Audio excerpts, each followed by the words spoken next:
Para sahabat yang terkasih, bacaan-bacaan hari ini dari bacaan pertama, kedua, dan ketiga, bacaan Injil, kita semua diajak dengan tema yang sama.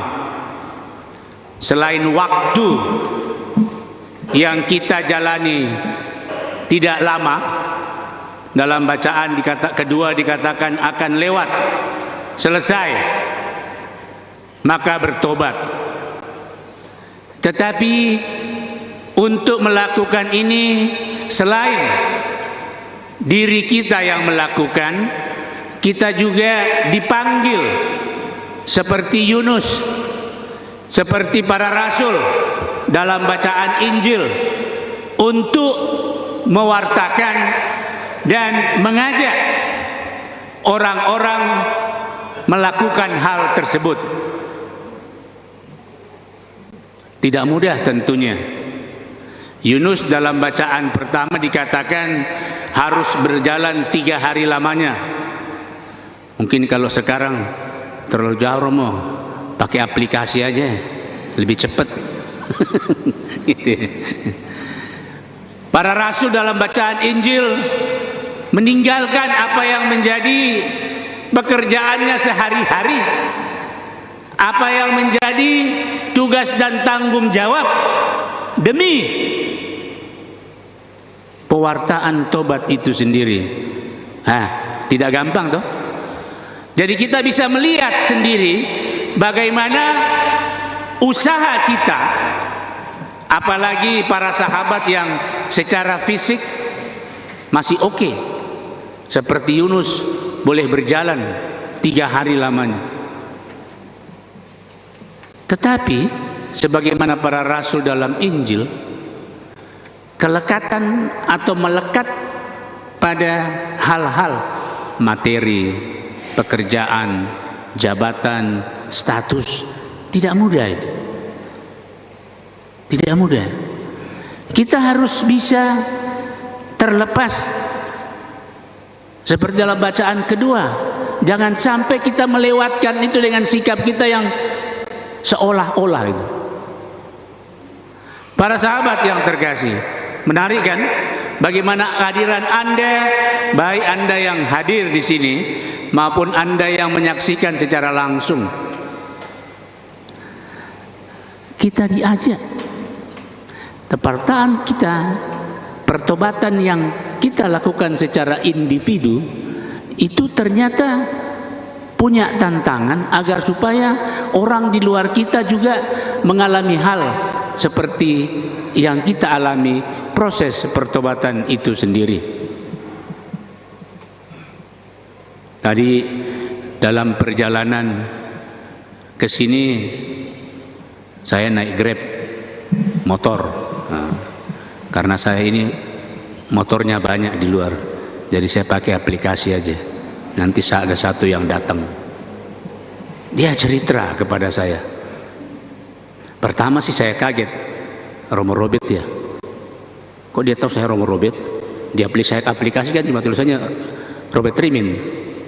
Oke lah, syukur kepada Allah dia tahu saya Romo, padahal namanya Baktiar.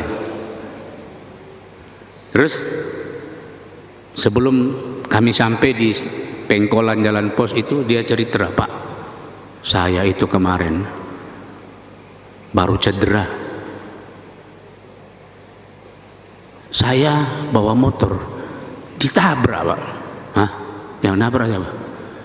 Pengendara motor juga. Terus ya dia lawan arah. Saya ditabrak, saya terjatuh, lalu saya hanya diem. Lalu yang tabrak saya itu datang mendekat. Maaf ya Pak, saya salah. Apa yang bisa saya bantu? Lalu dia dibantu, diberi uang untuk pijet. Dan cerita tadi, setelah saya rongsen Pak, ternyata beberapa bagian tubuh saya di sini retak. Tetapi yang menarik bahwa dia tidak merasa marah, tetapi justru malah dia mendoakan yang tabrak itu, supaya dia bisa kalau mengendarai motor tidak sembarangan lagi. Nah, ini pesan bagi para pengendara motor di sini ya. Jangan melawan arah. Bertobat.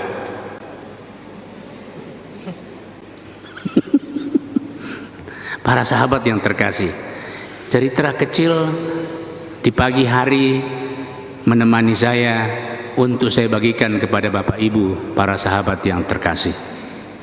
Meskipun dia tidak salah, meskipun dia hanya terdiam, tetapi dia hanya bisa mendoakan supaya tidak membuat kesalahan lagi. Luar biasa seorang yang namanya Bakhtiar ini. Para sahabat yang terkasih, apakah pengalaman hidup harian kita juga bisa menjadi bentuk untuk membuat orang lain mengalami kehadiran Tuhan lewat pertobatan itu? Tidak melakukan yang memang seharusnya tidak boleh, tetapi juga mewartakan sehingga orang lain pun bisa mengalami itu. Kita dipanggil seperti para rasul dan Yunus. Kita diajak untuk membagi pengalaman itu, dan terlebih kita diajak untuk meninggalkan hal-hal yang kadang atau justru menghalang-halangi apa yang seharusnya kita lakukan, hanya karena kelekatan kita, entah itu pada materi, tugas, jabatan, status, sehingga kita tidak bisa secara pribadi bertobat, apalagi dengan orang lain. Kalau itu yang terjadi, maka sia-sialah sementara dalam bacaan kedua waktu kita berjalan terus. Kita mohon seperti Nabi Yunus, kita mewartakan pertobatan itu sendiri seperti para rasul. Niat baik kita itu jangan sampai dihalang-halangi oleh hal-hal yang justru tidak bisa membuat kita berbagi kepada orang lain dalam hal pertobatan. Tuhan memberkati.